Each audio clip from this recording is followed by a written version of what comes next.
Morning students, मेरा नाम रेणुका दीवान है और फर्स्ट सेमेस्टर का एक टॉपिक है जैकोबियन जिसे मैं पढ़ा रही हूँ और ये बहुत ही इंपॉर्टेंट टॉपिक है। इसके क्वेश्चंस कर रहे हैं और ये मेरा लेक्चर नंबर 6 है और बोर्ड में ये क्वेश्चन उतरा हुआ है।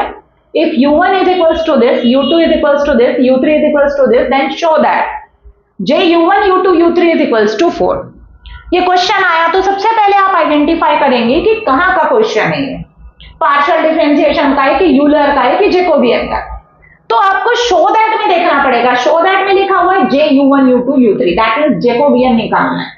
किसका? u1 u2 u3 का। और कितना लाकर बताना है? 4। तो आप सबसे पहले ये देखेंगे कि u1 u2 u3 का जैकोबियन किसके रिस्पेक्ट में निकलेगा। तो u1 x1 x2 x3 का फंक्शन है, सेम u2 भी x1 x2 x3 का फंक्शन है और u3 भी। दैट मींस u1 का डेरिवेटिव निकलेगा x1 x2 x3 के रिस्पेक्ट में पार्शियल। उसी तरीके से u2 का भी निकलेगा और u3 का भी निकलेगा। तो u1 u2 u3 का जैकोबियन निकालने बोल रहा है, मतलब आप u1 u2 u3 का जैकोबियन निकालेंगे, वो भी किसके रिस्पेक्ट में? x1 x2 x3 के रिस्पेक्ट में। और कितना आंसर लाकर बताएंगे? 4। तो क्वेश्चन का एलएचएस लेकर चलेंगे, ये कंफर्म हो गया। तो इधर देखिए जे का फुल फॉर्म बता रही हूं, जे u1 u2 u3, that means del u1 u2 u3 upon del x1 x2 x3 लिखोगे। x1 x2 x3 इसलिए क्योंकि u1 x1 x2 x3 का फंक्शन है, इसी तरीके से u2 भी, इसलिए नीचे x1 x2 x3 आएगा। और इज इक्वल्स टू डिटर्मिनेंट। आपको पता है u1 है तो पहले u1 लिखेंगे, उसका x1 x2 x3 के रिस्पेक्ट में डेरिवेटिव। अगला u2 है तो सेकेंड रो में u2 का डेरिवेटिव x1 x2 x3 के रिस्पेक्ट में। फिर ऊपर क्या है? u3 का डेरिवेटिव x1 x2 x3 के रिस्पेक्ट में। और यहां पर वैल्यू पुट करेंगे, 3/3 ऑर्डर का डिटर्मिनेंट आएगा, उसे सॉल्व करेंगे तो आंसर कितना लाकर बताना है मुझे? 4। तो ये मेरा क्वेश्चन है। तो सबसे पहले हमें क्या करना पड़ेगा? 9 डेरिवेटिव फाइंड करना पड़ेगा। तो ये रहा मेरा u1। अब इस u1 को मुझे किसके रिस्पेक्ट में डिफरेंशिएट करना है? सबसे पहले तो x1 के रिस्पेक्ट में। तो आपका x2 x3 कांस्टेंट, किसको डिफरेंशिएट करेंगे? तो x1 के इनवर्स का ऊपर ले जाकर करिए। हमको पता है x की पावर n का क्या होता है? n सामने x की पावर n-1 होता है। दैट मीन्स -1 x1 की पावर -2 आएगा। अगर कहें तो -1 अपॉन कितना आएगा? x1 स्क्वायर आएगा।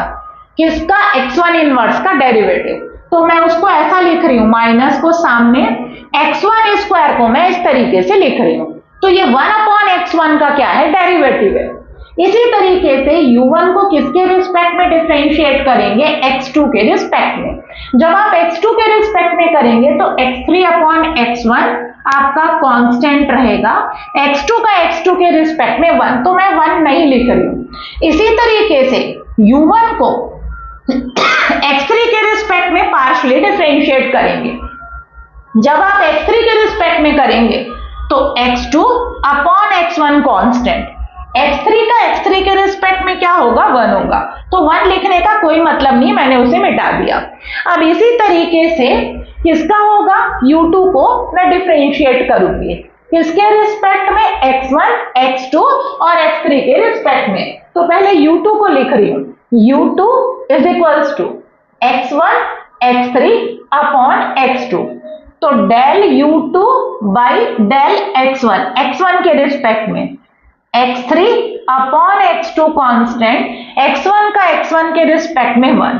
अब u2 को x2 के रिस्पेक्ट में करेंगे तो x1 x3 constant, x2 inverse का होगा, x2 इनवर्स का -1 अपॉन x2 स्क्वायर होगा। सेम जो मैंने पिछला बताया था, x2 इनवर्स का कैसे होगा?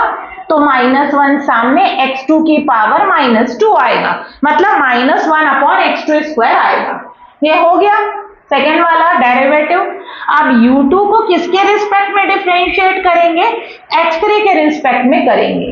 तो x1 upon x2 constant, x3 का x3 के रिस्पेक्ट में 1 होगा। तो 1 लिखने का कोई मतलब नहीं, हो गया। अब आपका क्या बचा हुआ है? u3 का 3 डेरिवेटिव बचा हुआ है। तो u3 को उतारिए। u3 इज इक्वल्स टू क्या है? x1 x2 upon x3। इस u3 को एक बार x1 के रिस्पेक्ट में करिए, x1, तो क्या आएगा? अपॉन x3 कांस्टेंट, x1 का x1 के रिस्पेक्ट में 1। अब इस u3 को किसके रिस्पेक्ट में डिफरेंशिएट करोगे? x2। जब x2 के रिस्पेक्ट में डिफरेंशिएट करेंगे तो आपका x1 upon x3 constant x2 का x2 के रिस्पेक्ट में 1। अब इसी तरीके से u3 को किसके रिस्पेक्ट में डिफरेंशिएट करोगे? x3। तो x3 अपॉन में ऊपर जाएगा x3 इनवर्स बनकर, और क्या चीज कांस्टेंट रहेगा? आपका x1 x2 कांस्टेंट x3 के इनवर्स का होगा, -1 अपॉन x3 स्क्वायर। तो मैंने माइनस को सामने में लिख दिया और x3 स्क्वायर को मैं नीचे ले जाकर लिख दी। ऐसा हो गया, ये आ गया पूरा, टोटल 9 डेरिवेटिव आ गए। अब आपको क्या निकालना है उसे लिखिए। मुझे क्या निकालना है? Jacobian. LHS is equals to लिखेंगे क्योंकि क्वेश्चन का आप LHS लेकर चल रहे हैं। LHS इज इक्वल्स टू क्या है? LHS आपका तो J of U1 U2 U3। चाहे तो आप वो लिख सकते हो डेल ऑफ, जो मैंने बताया था, स्पेस कम होने की वजह से मैंने लिख रही हूं। तो यहां पर आएगा del U1 by del S1। Formula आप लोग लिखेंगे पूरा, मैं यहां फॉर्मूला ना लिखकर डायरेक्ट वैल्यू पुट करूंगी क्योंकि मुझे इसको फिर मिटाना पड़ेगा। तो del U1 by del S1, del U1 by del X2। Exam में आपको फॉर्मूला लिखना है del U1 by del X3, फिर U2 का X1 X2 X3 के रिस्पेक्ट में, और थर्ड रो में U3 का X1 X2 X3 के रिस्पेक्ट में। ये हो गया। अब मैं डायरेक्ट यहाँ वैल्यू रख रही हूँ। Del U1 by del S1 की वैल्यू कितनी है? आपके del U1 by del S1 ये लिखी हुई है minus X2 X3 upon X1 का स्क्वायर। अगली वैल्यू जो है U1 का X2 के रिस्पेक्ट में कितना है? X3 upon X1। फिर अगला क्या है आपका? X2 अपॉन X1, ये वर्टिकल लिखा हुआ है। Next X3 upon X2 minus X1 X2 upon X1 X3, ये X1 X3 है, X1 X3 upon X2 square, another X1 upon X2। सिर्फ वैल्यू लिख रही हूं। और थर्ड वाले रो में ये X2 upon X3, X1 upon X3, और next minus X1 X2 upon X3 का स्क्वायर। हो गया ये। अब आप देखिए, अब आपको इसको सॉल्व करना है। वैल्यू आपने सही रखा है, ये आप एक बार मैच कर लेंगे। अब इसको मुझे सॉल्व करना है और मुझे आंसर 4 लाकर बताना है। और मेरा जो डिटर्मिनेंट है उसमें इतने सारे X1 X2 X3 है, और उसको सॉल्व करने अगर मैं बैठूं फर्स्ट रो से तो बहुत सारे X1 X2 X3 आ जाएंगे। तो बेटर है कि उसमें डिटर्मिनेंट की प्रॉपर्टी लगाकर उसको पहले सिंप्लीफाई करिए।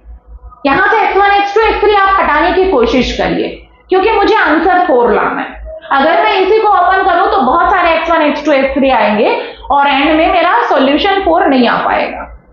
तो मैं कैसे सॉल्व करूं? तो यहां देखिए, फर्स्ट वाले रो में जो आपको डिफरेंट टाइप का, जो अलग टाइप का चीज दिख रहा है उसे आप कॉमन लीजिए।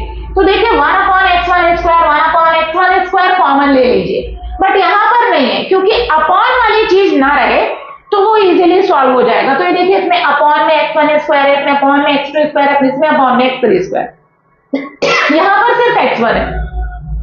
तो अगर आप बोलते हैं कि सिर्फ X1 कॉमन ले लिया जाए तो यहां पर X1 एक बचा रह जाएगा, तो इसलिए 1 अपॉन X1 स्क्वायर कॉमन लेंगे।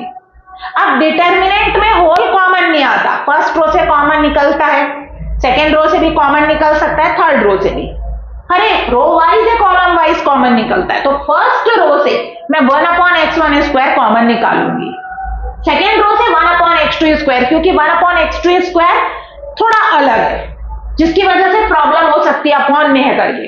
तो जो प्रॉब्लमेटिक पार्ट है उसको बाहर कर दीजिए। थर्ड वाले रो से 1 अपॉन X3 स्क्वायर, हर एक रो से कॉमन आता है डिटर्मिनेंट में, और मैट्रिक्स में ओवरऑल कॉमन आता है। तो यहां देखिए, यहां से 1 अपॉन X1 स्क्वायर कैसे निकलेगा? तो X1 का इंटू और X1 का डिवाइड करोगे तो X1 स्क्वायर हो जाएगा। इसमें भी X1 का इंटू और X1 का डिवाइड करोगे तो ये X1 स्क्वायर बन जाएगा। यहां पर X2 स्क्वायर है तो इसमें X2 का इंटू और X2 स्क्वायर बन जाएगा। इसमें X2 का इंटू, नीचे भी X2 का इंटू, तो X2 स्क्वायर बन जाएगा। थर्ड वाले में X3 का इंटू करना है तो ये X3 का इंटू और ये X3 का स्क्वायर हो गया, X3 का इंटू डिवाइड, तो ये X3 हो गया और ये X3 का स्क्वायर। अब फर्स्ट वाले रो से 1/x1 स्क्वायर कॉमन, सेकेंड वाले रो से 1/x2 स्क्वायर कॉमन, और थर्ड वाले रो से 1/x3 स्क्वायर कॉमन, ये कॉमन चला गया। तो डिटर्मिनेंट में क्या बचेगा? -x2 x3, अगला x3 x1, अगला x2 x1, next x3 x2 minus x1 x3, next x1 x2, next x2 x3, next x1 x3, next minus x1 x2, ये बचेगा इतना। अब देखिए, हाँ आ गया, जो थोड़ा अलग सा था वो कॉमन आ गया। अब देखिए फिर से कॉमन निकल रहा है, फर्स्ट वाले कॉलम में x2 x3, सेकेंड वाले कॉलम में x1 x3, और थर्ड वाले कॉलम से x1 x2 कॉमन निकल रहा है। मैंने आपको पहले ही बोला था जितने x1 x2 x3 कॉमन निकाल सकते हैं कॉमन निकालिए। तो यहां पर कर रही हूं मैं स्टूडेंट्स, वहां पर स्पेस नहीं है, तो LHS इज इक्वल्स टू, मतलब जेकोबियन, किसका जेकोबियन? U1 U2 U3 का। क्या आएगा?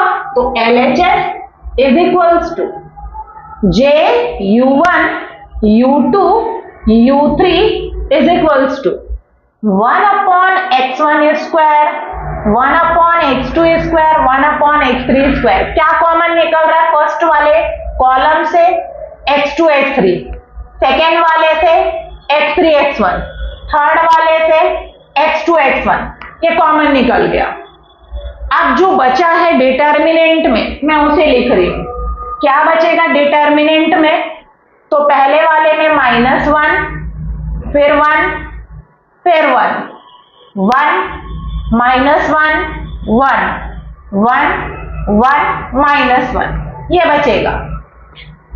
अब देखिए जो जो कैंसिल हो रहा है, x1 square, x1 into x1 से कैंसिल, x2 स्क्वायर से cancel, x3 into x3 square से कैंसिल। तो बस आपका डिटर्मिनेंट बचा। अब इस डिटर्मिनेंट को क्या करिए? सॉल्व कर लीजिए। तो फर्स्ट प्रोसेस, अब इसको इजीली सॉल्व किया जा सकता है क्योंकि इतने सारे x1 x2 x3 थे, सब आपके एलिमिनेट हो चुके हैं। तो अब इसको फर्स्ट रो से मैं इसको सॉल्व करने जा रही हूँ, मैं देखने जा रही हूँ कि आंसर आ क्या रहा है, और मुझे 4 लाना है, ये मेरे दिमाग में है। तो -1 इंटू, क्योंकि यहाँ -1 है, करस्पॉन्डिंग कॉलम रो गायब, इन दोनों का प्रोडक्ट 1 आएगा, माइनस इन दोनों का प्रोडक्ट 1, मतलब पहला वाला 0 हो गया। दूसरे वाले में क्या लगेगा? माइनस कॉलम एंड रो गायब, करस्पॉन्डिंग कॉलम रो गायब, इन दोनों का प्रोडक्ट -1, माइनस इन दोनों का प्रोडक्ट -1, बीच में माइनस होता है। फिर अगला ++1, सेकेंड वाला माइनस होता है, थर्ड वाला प्लस, तो 1 आएगा, कॉलम रो गायब 1 और +1 आएगा, 1 + 1, क्योंकि बीच में माइनस होता है, 1 × 1 1, 1 माइनस इंटू -1, तो +1 हो जाएगा। कितना आ रहा है? पहला वाला पार्ट 0 हो गया, ये -2 और इंटू -1 +2, ये 1 और 1 2, 2 1 जा कितना हो गया 2, और 2 + 2 कितना आ गया 4। ये क्या है? जेकोबियन है। किसका जेकोबियन है? U1 U2 U3 का। किसके रिस्पेक्ट में? x1 x2 x3 के रिस्पेक्ट में।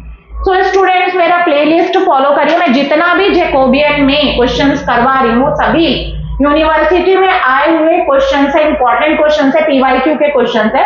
अगर सिर्फ इतने को फॉलो कर लेते हैं तो आपका बेसिक कॉन्सेप्ट क्लियर हो जाएगा, हर एक टाइप के क्वेश्चंस आप बनाने में कैपेबल रहेंगे। आपको एनेटर बुक भी रिफर करने की जरूरत नहीं पड़ेगी। अगर आप BE BTech BSc ये सबसे कर रहे हैं जो कोर्सेज जो है, तो आपको एनेटर बुक फॉलो करने की जरूरत नहीं पड़ेगी। So thank you students.